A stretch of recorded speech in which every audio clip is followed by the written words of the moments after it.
I had a friend come over and stay the night, and she stayed the night, and then the next day she had said, come over, let's hang out. Okay, didn't think nothing of it. And so then I went over to her house, and then we went for a walk, and then we saw the two guys that had raped me on the greenbelt. And I had noticed that she kind of gave them like a signal that we were going back to her house. And so when we got back to her house, we came inside, and she's like, can you go get a CD out of my room? And I said, yeah, sure. And then I went into her room, and I heard the door close behind me. And it kind of like startled me at first. And then like as I'm grabbing the CD and I'm turning around, there's two guys coming at me and just grabbing me. And then all I remember is they threw me down to the ground, and they raped me, and they got a good laugh at it. And I just remember them telling me, you better not tell or we're coming after you. And then later on that day, I confided in a friend, and I told her what had happened, and she went with me to tell my mom. And after that, we went straight to the hospital, and there was a lot of problems, and so I was there for quite some time. Like, I had a lot of bleeding, had to get lots of stitches. I've got scars on my face from it. Once I got out, about 3 weeks later, I returned back to school. I had missed 7 weeks of school, my 6th grade year. And I went back to school, and every day it was nothing but bullying and people pushing me around. There was one girl that threw me up against the lockers and told me that, you deserve this, you got what you deserved, haha, you got raped. Before I returned back to school, we winded up having a meeting with all my teachers and my counselor, and they went from there and changed my classes, so I wasn't in the same classes with the girl who had set it up. And so once I returned back to school, she wasn't allowed to be anywhere near me. And if she was caught, then, she'd be in trouble. But she taunted me my whole school life, and nothing was ever done. We finally got a court date, like 3 years later. And they got 5 years. One of them got 5 years, and one of them got let off. Because they say he didn't physically do anything to me. He just held me down.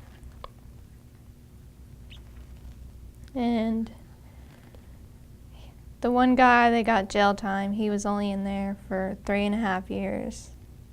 And he got out. And when he got out, I lived in nothing but fear. He wound up showing up at my job just to make it known that he was out. And when he showed up at my job, I freaked out, and they wound up calling my boyfriend and telling him to come get me. And ever since then, I'm scared to go anywhere alone. I don't like being home alone.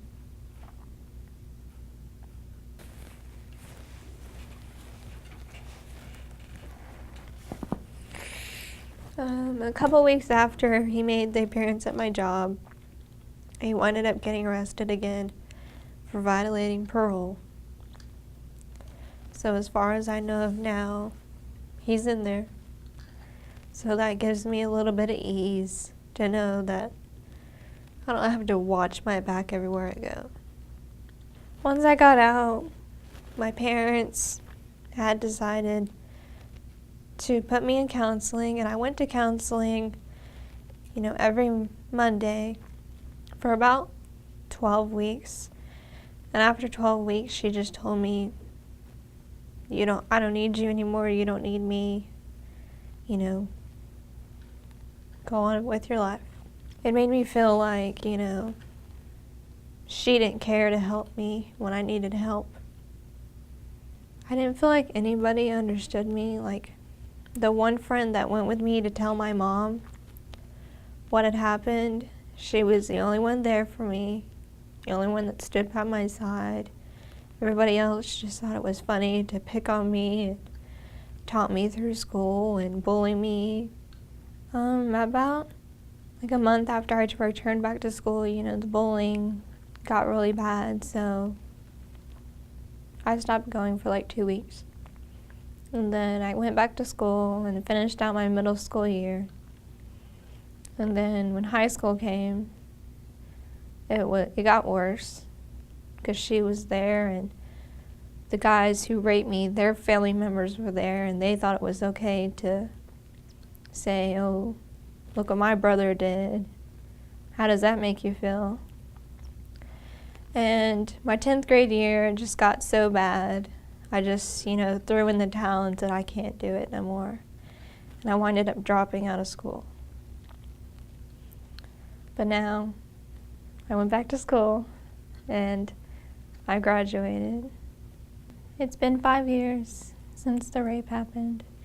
And at first, I used to have really bad nightmares. Like, I couldn't sleep alone. And whenever everybody else in my house went to bed, that's when I went to bed. I didn't stay up. Didn't go out with my friends. I stayed home. Didn't go nowhere. And I went from having nightmares, on a daily basis. And now that I talk about this more and I express my feelings on it, and, I cry about it when I need to. It's just the nightmares have gone away, They still come every once in a while, but they're going away.